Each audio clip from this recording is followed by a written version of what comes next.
দেখুন, আমাদের বাংলাদেশের 17 বছর যে বিনা ভোটে যে ফ্যাসিবাদী সরকারটি ছিল, শেখ হাসিনার প্রধানমন্ত্রী থাকা অবস্থায় শেখ হাসিনার বিচার হয়েছে, সাজা হয়েছে, আরো অনেক স্বৈরাচারীদের সাজা হয়েছে। বাংলাদেশ সরকার ইতিমধ্যে যারা পালিয়ে গেছে তাদেরকে ফেরত এনে বাংলাদেশের মাটিতে বিচার সম্পন্ন করা এবং তাদের সাজা সম্পন্ন করার প্রক্রিয়া ইন্টারিম সরকারের সময় শুরু হয়েছে। এই প্রক্রিয়া চলমান আছে। বর্তমানে আমাদের সরকার দায়িত্ব নেওয়ার পর থেকে আমরা যে সকল দেশে তারা পালিয়ে আছে সেই সকল দেশের সাথে আমরা কথা বলছি।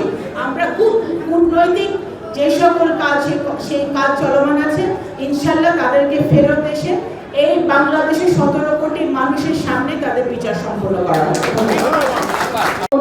সরকারি মহিলা কলেজ মুন্সিগঞ্জ সিভিল সার্জন মহোদয় আমার সামনে উপবিষ্ট বিভিন্ন দপ্তর মানে ফুল মন্ত্রী আছে খলিল সাহেব, আমরা সবাই জানি 16 ঘরে ওনার বাড়ি, ওনার সাথে আমার কথা হয়েছে। যেমন এইখানকার মেডিকেল কলেজের ব্যাপারে এখানে যারা যারা এটা আমার সাথে জড়িত, এটার সাথে উনি একজন। তো আপাকে আমি এটুকু বলি যে ওনার 16 ঘরে ওনার মামার বাড়ি।